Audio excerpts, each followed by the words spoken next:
So it's being reported that Yeezy generated about $1.8 billion in annual sales for Adidas, which is more than 40% of the company's annual profit. And according to CNN, a family-owned footwear manufacturing company in Beaufort, Georgia, has laid off over 142 employees as a result of Adidas ending its partnership with Ye.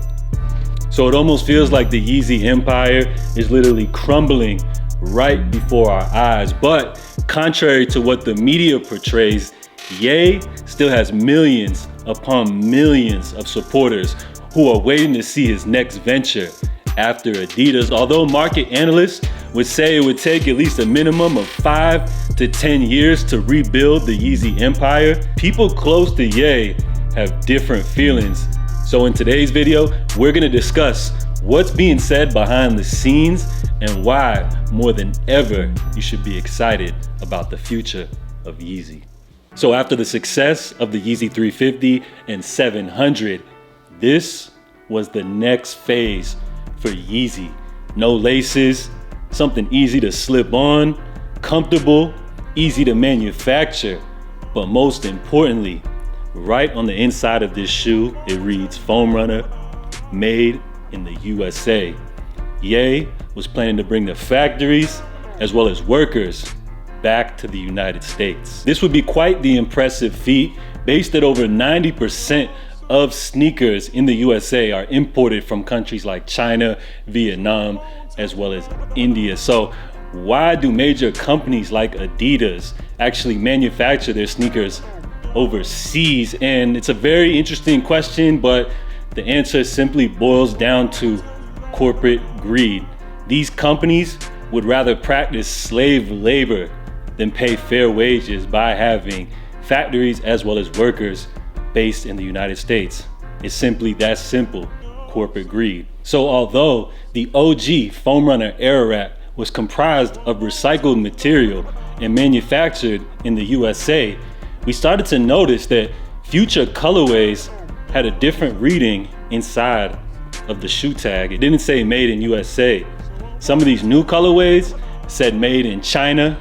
So once again, Ye's vision of bringing the manufacturing over to the States was killed by corporate greed, just so Adidas execs could make an extra percentage on their annual salary. So we're literally about to witness Ye rebuild the Yeezy empire, and by bringing the manufacturing back to the US, it's gonna be revolutionary for the footwear industry. And as a consumer, I wouldn't mind paying an extra $10 to $20 knowing that my sneaker was manufactured in the USA. And I think that that also will be positive marketing to win over a lot of new fans and bring a lot of people into the future of the Yeezy brand. So Ye is very big on community, and one of the main focuses of the future of Yeezy would be a physical retail location. So y'all saw what happened with Yeezy Gap. Once they brought the product in stores, it created a unique and unforgettable experience. Customers were able to share their experiences with other customers. They were able to try on the garments, and it just created an unforgettable experience. So picture in the future, comparable to like an Apple store where you're able to walk into a Yeezy store, you can try on the products, share different stories with customers there. You can talk to the employees, the experts on the product. It would just be so cool. And based off the fact that most products now are sold online, you kind of miss that community experience. How many of y'all missed the times when you were able to line up for sneaker releases?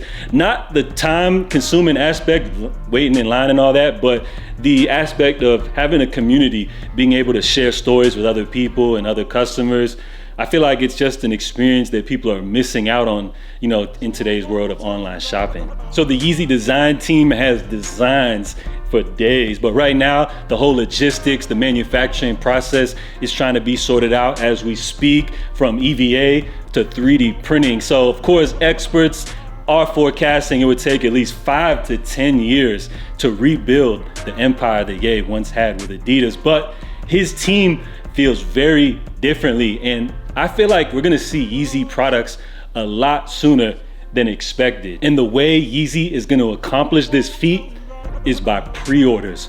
which is gonna be a win-win for everyone across the board. As the company, they're able to gauge the interest in their product as well as collect the capital up front, then manufacture the product and get it directly to consumers. As a consumer, we may have to wait just a little bit longer for the product, but it guarantees that you won't have to pay 1 penny above resale price. You'll be, as long as you're able to pre-order the item in the allotted time slot, you won't have to pay those outrageous reseller fees, eliminating the middleman and getting things directly, product directly to the consumer. So as a Yeezy fan, I've never been more excited for the future of Yeezy. We're literally about to witness Ye rebuild the empire from the ground up. So it's an amazing time. I can't wait for the first pre-order to go live. And imagine one day in the future being able to walk into a Yeezy store, try on your Yeezys, and then go ahead and pre-order the next upcoming release. Let me know your thoughts on the topic. Are you guys excited for the Yeezy brand, or do you feel like it's dead? Salute to everybody for tuning in. I'm J.A. Make sure y'all stay safe, stay blessed, and I'm out, y'all. Love.